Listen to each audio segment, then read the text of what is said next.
Hi, my name is Claudia Herrestal. My name is Tatiana Maiska. And I'm Arina Nikandrova, and we are going to talk about data linkage between markets. Does the emergence of an informed insurer cause consumer harm? The paper is motivated by a recent acquisition of Fitbit by Google, which sparked heated debates on whether the acquisition would benefit the consumers. For those who don't know, Fitbit is a manufacturer of wireless-enabled wearable technology for fitness monitoring. Prior to the acquisition of Fitbit, Google was not active in the market for wearables. So Google-Fitbit merger is an example of a merger of two firms which are active in seemingly unrelated digital markets. Due to the lack of market overlap under traditional merger analysis, the transaction shouldn't raise any serious competition concerns. However, some commentators were concerned that using Fitbit data, Google might be able to enter health insurance market as an informed insurer, meaning Google could identify consumers at low risk of bad health outcomes and cream-skim these consumers. Allegedly, this would allow Google to extract surplus from those consumers, and in addition, allow Google to charge higher prices or offer no cover to the consumers with high risk of bad health outcomes. In the extreme case, the commentators say the market could unravel over time.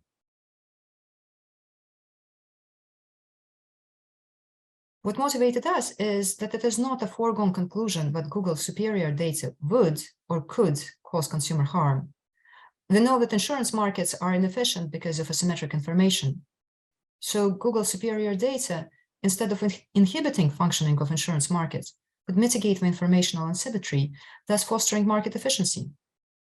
A priori, without a formal model, it is unclear what would be the welfare consequences for the consumers, whether they would suffer or benefit from the presence of uninformed insurers in an otherwise perfectly competitive market.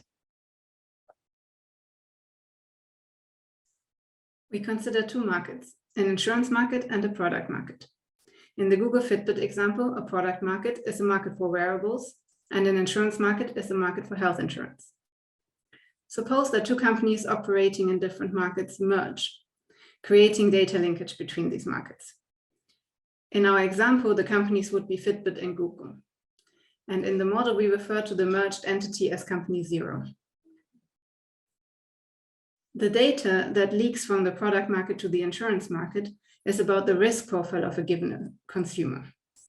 So we assume that by buying a product from company 0 in the product market, the consumer reveals her risk type to this company, and company 0 can then use this information for their offer in the insurance market. Our goal is to compare consumer welfare with and without data linkage.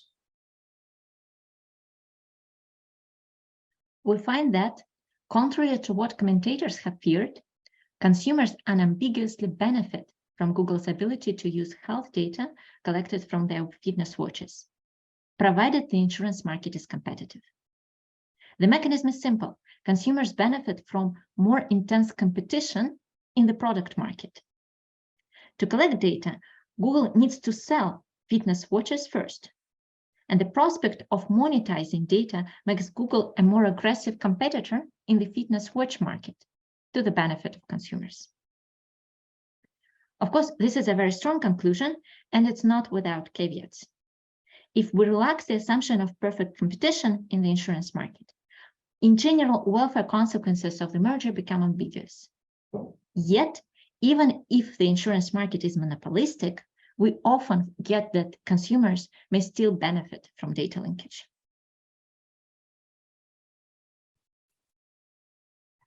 The literature on insurance markets is rich.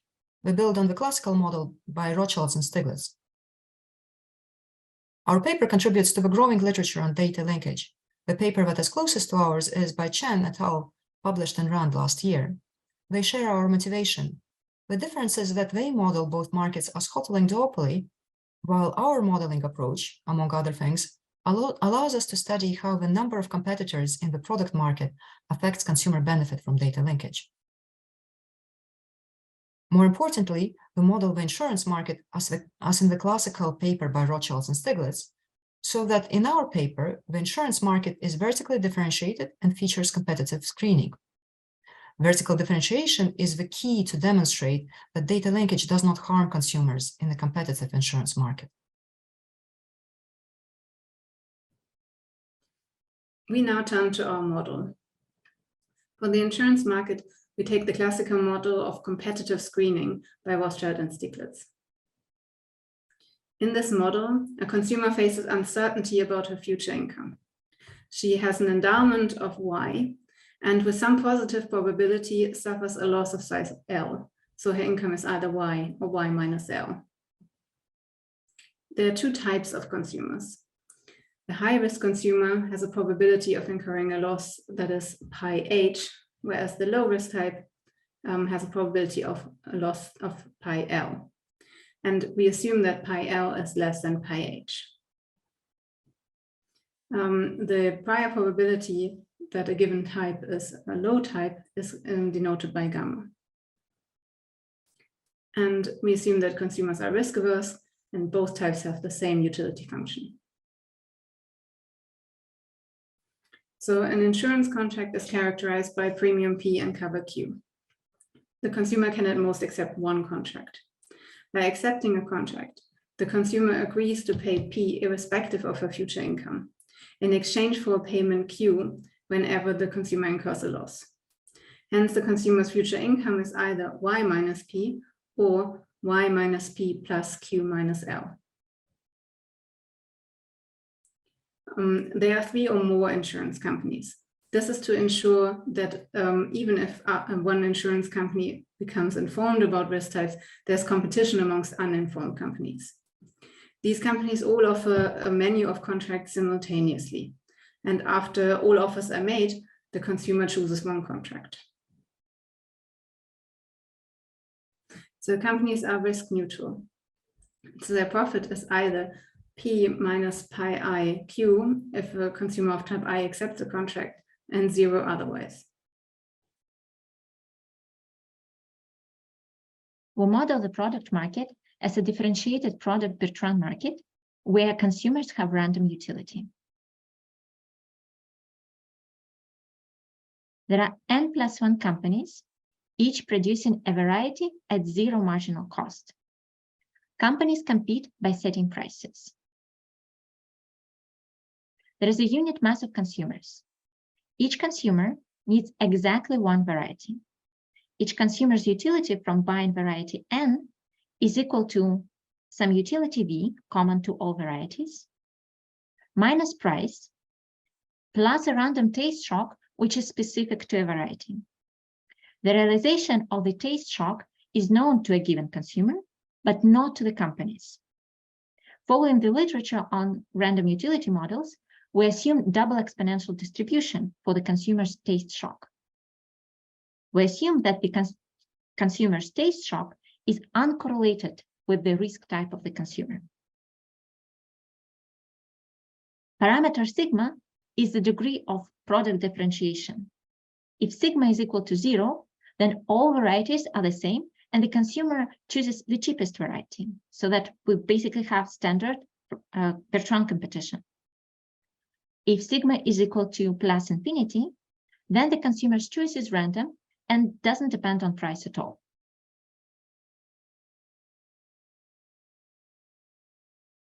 The insurance market and the product market serve the same population of consumers, which is in which the share of low-risk consumers is gamma.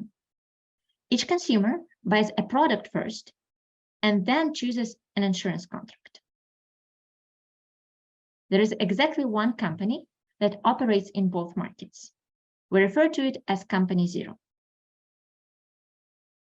We study the effect of introducing data linkage between markets through company 0. Data linkage means that for each consumer that company 0 serves in the product market, it learns her risk type, thus becoming an informed insurer for this consumer.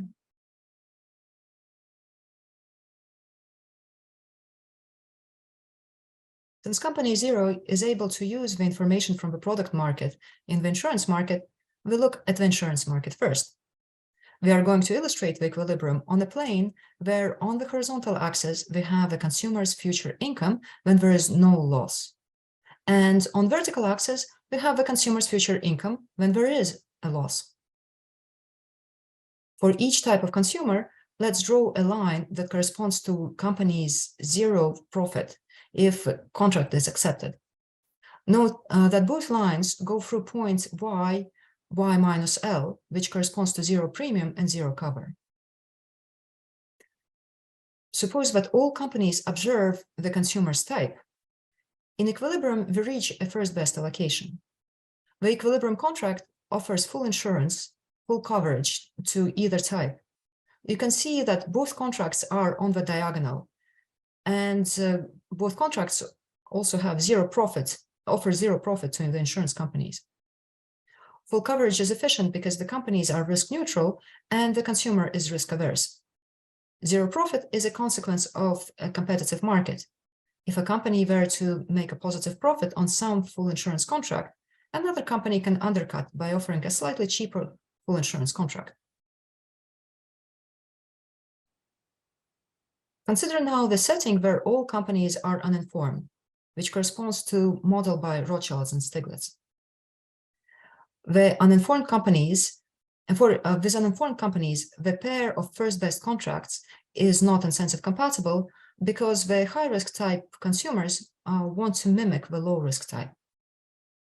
To ensure incentive compatibility for the high type, companies have to degrade the low type's contracts to partial insurance sufficiently to make the high type indifferent between the two contracts. Due to competition, the low type contract must again lie on zero profit line. So when all companies are uninformed, we reach a second best allocation in which the high type gets full insurance and the low type gets partial insurance. The insurance companies break even on each type. The pair of contracts denoted by SB for second best is the equilibrium described by Rothschilds and Stiglitz. They also show that this equilibrium does not exist if the share of low-risk consumers is high. More recently, Interest and Wambach extend the original Rothschilds and Stiglitz model by introducing capacity constraints and search costs. In this extended model, the Rothschilds and Stiglitz equilibrium always exists. We implicitly rely on these ideas to justify the use of the Rothschilds and Stiglitz equilibrium for all shares of low-risk consumers.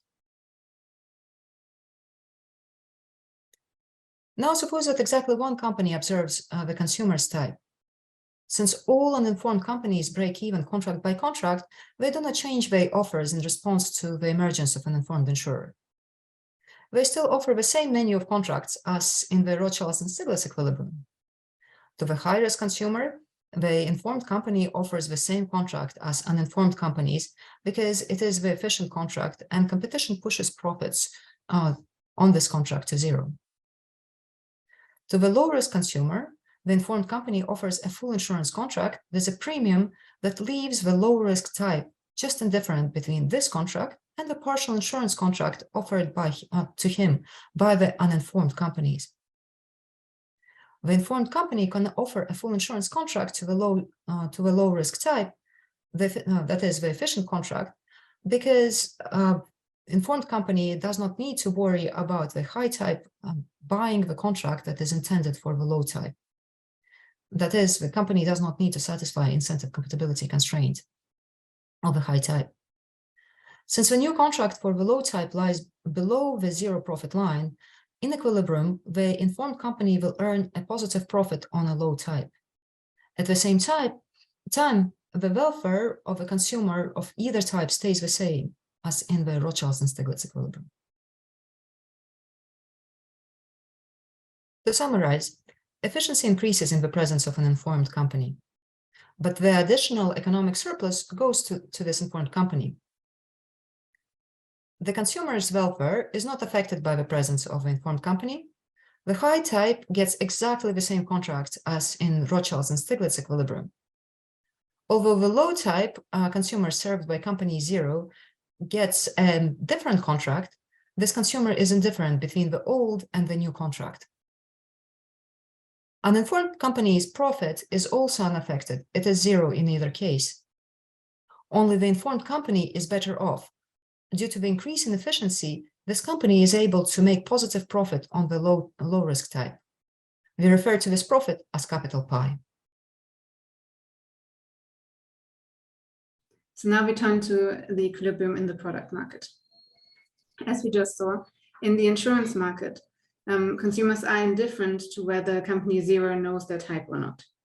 In other words, the presence of data linkage does not affect the consumer's utility from buying a product in the product market. They do not have any additional incentive to avoid company zero just to hide their type. Therefore, we can just use the standard random utility model to derive demand in the product market. What does change in the presence of data linkage are the incentives of company zero. For each low-risk consumer served in the product market, company zero collects an additional profit in the insurance market. And we denote this additional profit by capital Pi.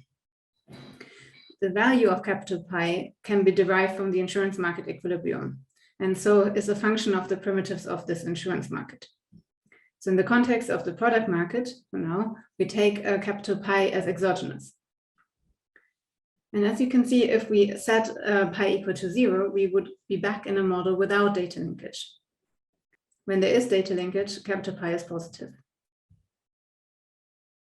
We focus on a symmetric equilibrium, when all companies, except possibly company zero, set the same price.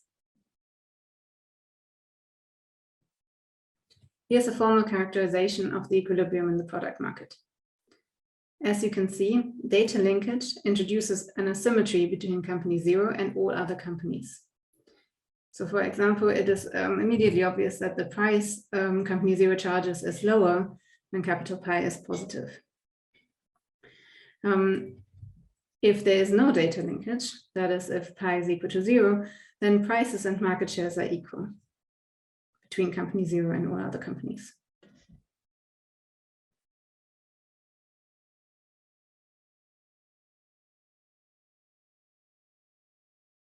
Our main result is that overall consumers are better off in the informational linked markets.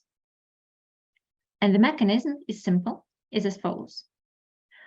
Since company zero gets additional profit for each served consumer, it has incentives to lower its price to get more customers. So the demand for variety zero is higher in the presence of data linkage.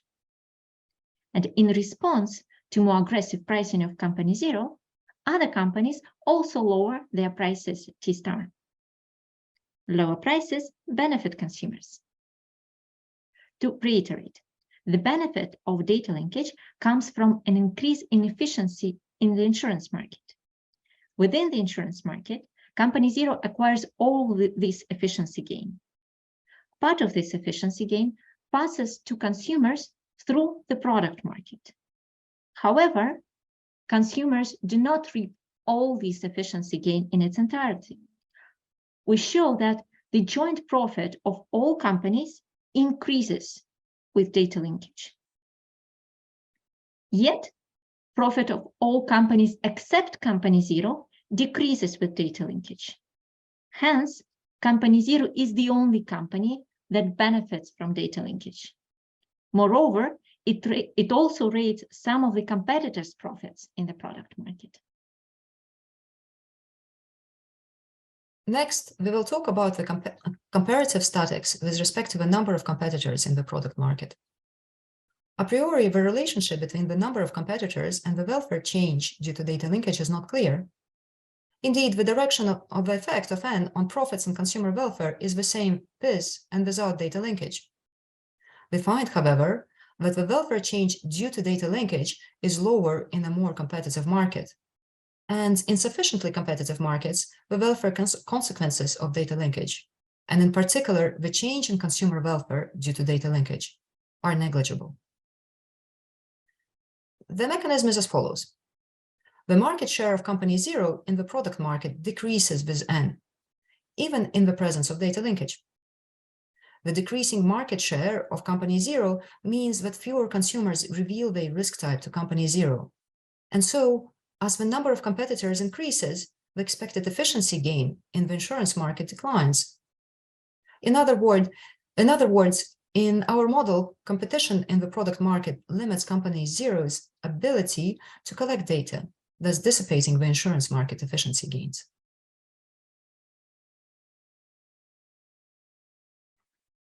Another parameter that affects market competitiveness is the degree of taste heterogeneity, or product differentiation, which we denote by sigma. So as sigma decreases, consumers in the product market become more price sensitive, which decreases the market power of each company.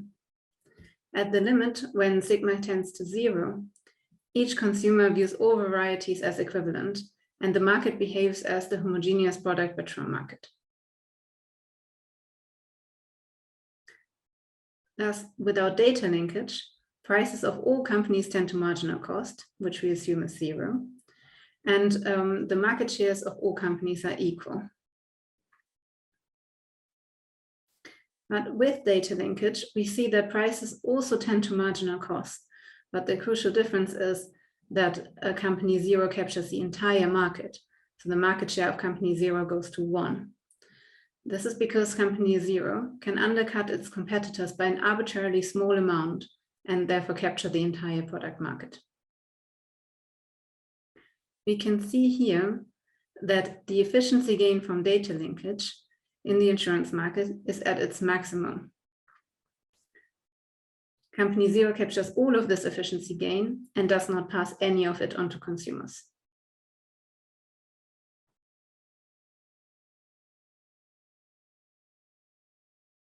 One of the concerns that policymakers express in relation to Google Fitbit type mergers is that such merger may lead to the emergence of a dominant company with entrenched market power, and that will harm the consumers. In our model, company 0's market share indeed increases with data linkage, and so we do get the emergence of a dominant company. However, in our model, this does not harm the consumers. On the contrary, the consumers benefit from the merger because the presence of other companies in the product market disciplines the behavior of the dominant company and the prices stay low.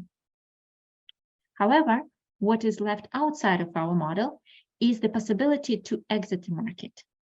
If, as a result of more aggressive competition of company 0, for some reason, for example, because the market share becomes too low, other companies exit the product market, and this exit is permanent, so that there is no entry deterrence story, then yes, consumers may be worse off from the merger. One of the remedies that policymakers suggest to mitigate this monopolization concern is banning below-cost pricing. The logic is simple and relies on the focus on a single market. Within one market, below-cost pricing is necessarily associated with negative profit. Hence, a company has an incentive to lower its price below marginal cost only if a period of below-cost pricing forces the competitors out of the market, subsequently allowing the company to raise its price above the competitive level for a prolonged period. Since the short-run losses must be compensated by increased profit in the long run, in a single market, the below-cost pricing necessarily has anti-competitive intent, and while benefiting consumers in the short run, is detrimental to consumers in the long run. In our model, we have two linked markets, and below-cost pricing may bring positive profit even in the short run, because the company can recoup the product market losses through efficiency gains in the insurance market. Hence, below-cost pricing behavior is not necessarily anti-competitive because it may be permanent. Moreover, in our model, banning below-cost pricing would hurt the consumers. Another remedy that is frequently discussed in policy circles is the data sharing remedy. Applying this remedy to our model, assume that company 0 is forced to share the information it obtains in the product market with other companies in the insurance market. Then, on one hand, all efficiency gain in the insurance market goes to consumers. However, on the other hand, company zero loses incentives to compete more aggressively in the product market, and thus the prices stay high. So we have this trade-off, and we show that data sharing policy would be beneficial for consumers if the product differentiation parameter sigma is low, and would hurt the consumers if sigma is high. Intuitively, when sigma is low, without data sharing, consumers do not gain much from data linkage, and so data sharing helps in this case. Our results rely on the assumption that the insurance market is perfectly competitive. However, relaxing or even removing competition in the insurance market does not necessarily reverse our results.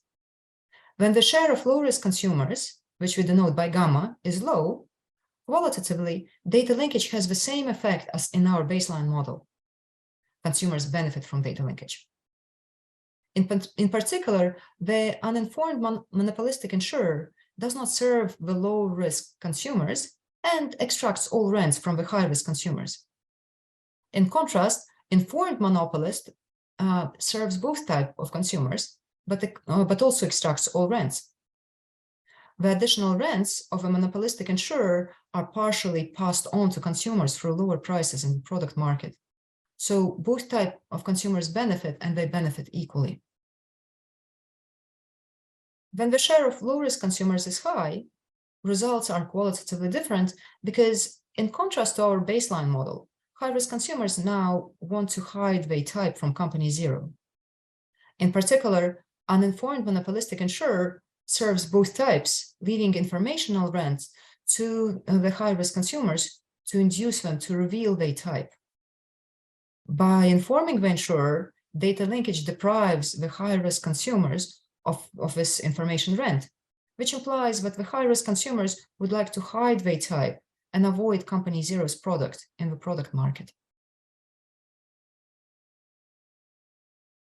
This introduces a new anti-competitive effect of data linkage. High-risk consumers effectively become more loyal to other companies in the product market, which softens competition in the product market and dampens the channel through which the efficiency gains are passed to consumers. At the same time, with monopolistic insurer, the pro-competitive effect of data linkage is stronger because insurers' gains from the information are larger. Now, not only low-risk consumers, but also high-risk consumers whom company zero serves in the product market generate additional profit in the insurance market. Hence, relative to the baseline model, now company zero has higher incentives to lower prices to attract consumers in the product market. We show that even with monopolistic insurance market, consumers benefit from data linkage for a wide range of parameters. As we illustrate on the figures, for high gamma, the consumer's benefit from data linkage depends on their type. The average consumer benefit is depicted in black. As we can see, on average, consumers benefit from data linkage when the product differentiation is sufficiently high.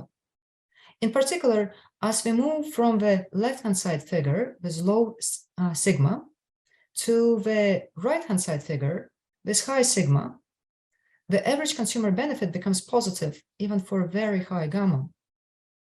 Intuitively, high product differentiation, and that is high sigma, discourages the high-risk consumers from concealing their type from company zero, which weakens the anti-competitive effect in the product market. So we'll now turn to discussion and extensions. In our model, company zero is the only company that operates in both markets. However, one might argue that, like Google, Apple could also enter the health insurance market as an informed insurer, because Apple is active in the smartwatch and fitness monitoring device markets. We argue that in our model, allowing another company to operate in both markets only strengthens the positive effect of data linkage on consumer welfare. We also show that our main results are fully robust to the presence of an outside option in the product market. And finally, we explore the robustness of our results to the choice of equilibrium in the insurance market.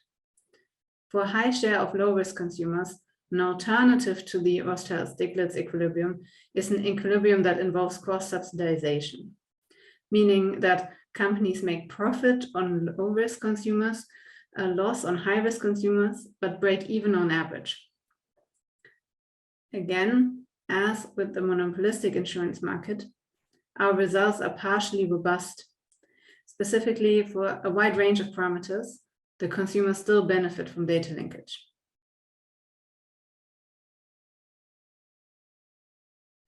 To summarize, within the insurance market, the presence of the informed company increases total welfare, but doesn't affect the welfare of the consumers. Some of the profit that the informed company earns in the insurance market is competed away in the product market. Overall, data linkage between the markets increases consumer welfare. Based on our analysis, we predict that data linkage will cause a decrease in prices in the product market, an increase in the product market share of the company with data linkage, and an increase in efficiency of the insurance market. Thank you for your attention.